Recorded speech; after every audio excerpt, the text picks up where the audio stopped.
Hey guys, welcome to another Some Guy video. Today, we're doing a new tutorial on the Bombardier Q400 series aircraft, and currently sitting at uh, Vienna. LOWW is the code for those who want to know. And we're going to be doing a quick tutorial from cold and dark, full flight, and approach into Innsbruck. Okay, so let's get started.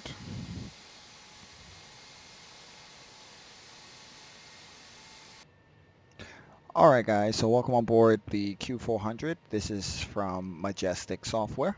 We are in Prepar3D version 4.5, and looking outside at the Vienna airport, this is by FlyTampa.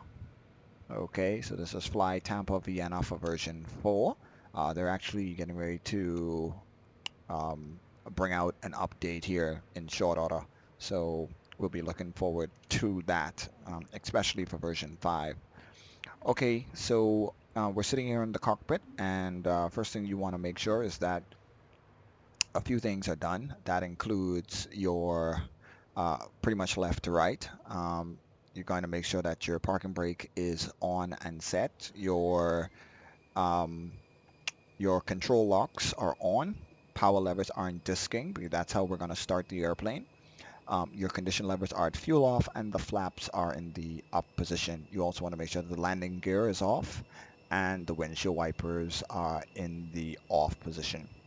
Okay, once that's done, we're going to go ahead and power up the airplane. So we're going to turn on the battery master. Ladies and gentlemen, welcome on board our Dash 8 Q400. Okay, that was fast. Main, aux, and standby. We'll turn those on. I think that's the radio. The entire flight crew We'll, wish you a pleasant flight. We'll just turn... Those should have been off. Anyway. Okay, so we'll turn those three switches on. Okay, we'll check the annunciators. And so there we go. You want to check your master warning, master caution. All right, so that's all good. We're going to check angle. the advisory lights. So there we go. So you got your fire lights, your bottle lights, your extinguisher lights, your open and close shut-off valve lights, and landing gear handle, and all the other advisory lights. Okay, good. So we'll go ahead, we'll turn that back to normal. Okay, so now we need to get APU power on the airplane, or external power. So we're not going to use external, we're going to use APU power. So you have your APU control switch right here. So first thing you're going to do is you're going to hit the power switch on. You're going to get a sequence of flashing lights. Once that is done, you're going to go to the APU fire annunciator panel, and you're going to make sure that the fuel valve is open, and then we're going to check the fire tests and make sure that the fire protection system is working. So we're going to push the fire test. Okay, now we should hear the bell, but I think because the music for the cockpit is on, I think that's blocking it out. Let's see if I could get... Alright, let's try it again. Let's see if it works. Okay, there we go. And then we got the APU valve goes from open to close. Alright, and we would also get fire check detect light. That shows up right here. So let me see if I can show you that again. There it is. So check fire detect light, and your master caution, master warning. Okay, so we're just going to turn those off. So once you get that, you're gonna you're gonna take the... Okay, good. And then the APU power resets itself. So the power button is still on. So now we're going to hit start. Now turn your nav light, your position light to on, which that should have been on first.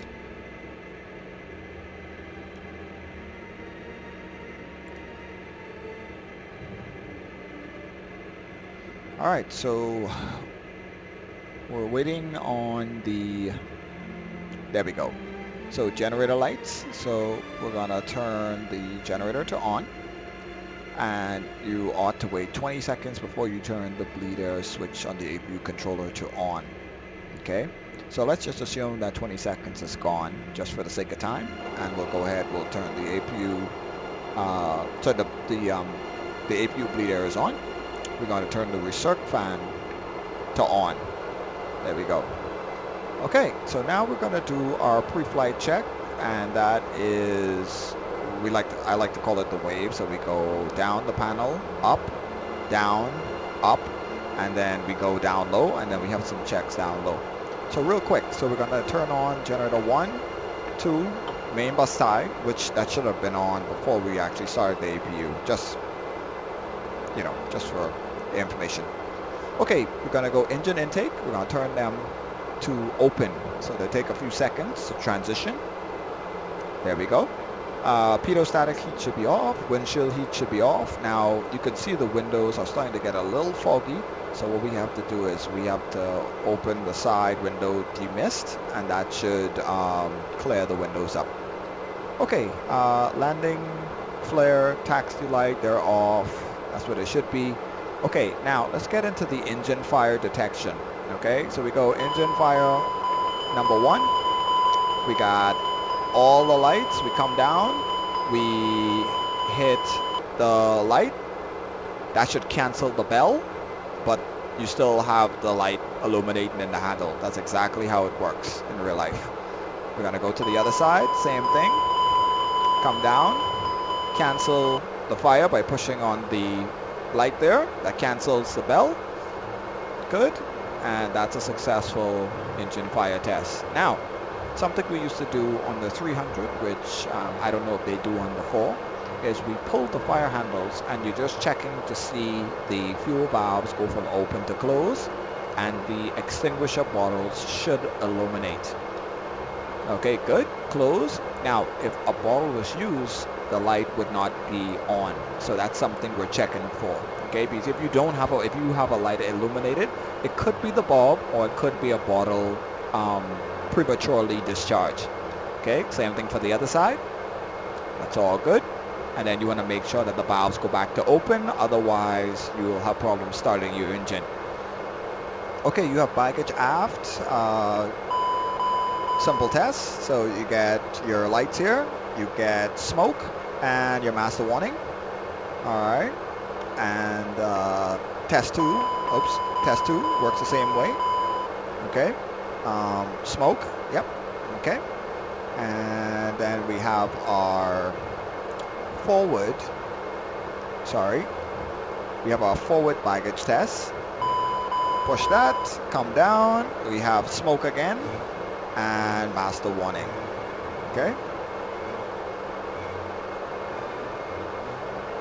Just move that chair back. Okay, good. Okay, so that's all done. Alright, so we'll just... Okay, panel lighting, don't need it for this flight. Engine start switches, you're going to move the igniters to norm. Alright, the start select switch should be in the off position. And position light is on. Emergency lights arm. Fasten seatbelt, no smoking. To fasten seatbelt, no smoking. And air condition bleed should be min and off. And your APU generator switches, not APU, your AC power generator switches should be on Gen 1 and Gen 2. Okay? Alright, come down to the center of the panel. We will test the anti-skid by just moving it to test, letting it go. And you have inboard anti-skid, outboard anti-skid, and the lights should go off. There we go. And the yaw damper on. We'll get the FMCs to on. Okay. We'll get the radio stacks on, and then we'll test the auto feather. Okay, so the auto feather test. Now on the 300 series, we had to, we did our auto feather test with the engines running. On the 400, it's done with the engines off. So I'm just gonna hit the auto feather button.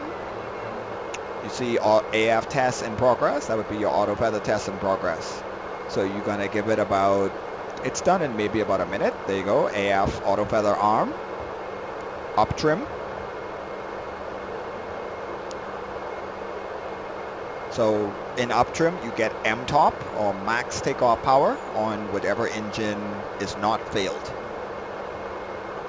And once the test is successful, you will see it show up right to the left and the right of the prop RPM.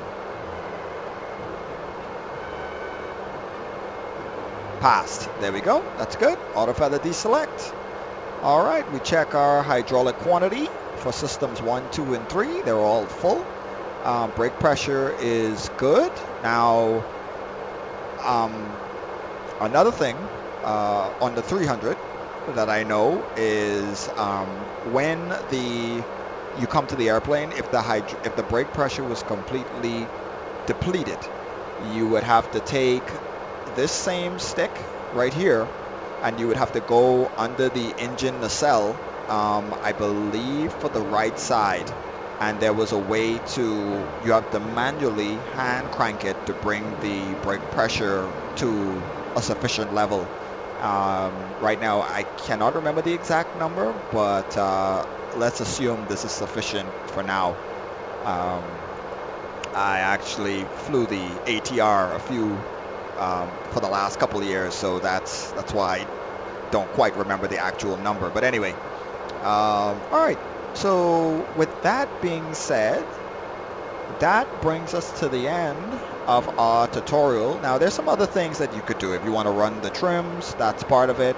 You could run the GPWS, which is right here. You know, you would test the whole system. You would do that too. There's a stick shaker test on the right hand, on this side. Where is it? Stall test. And you would hold it, and you're supposed to get, there we go, stick shaker, and you would test both sides. Alright, so there is that as well. Okay.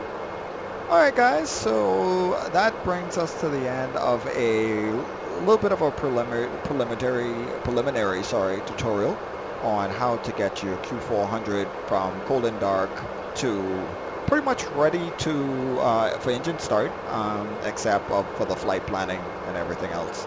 So come back for the next video and you'll get a chance to see how we actually go through the starting sequence of starting the airplane via APU power. Alright guys, so thanks for joining. We'll see you on the next one.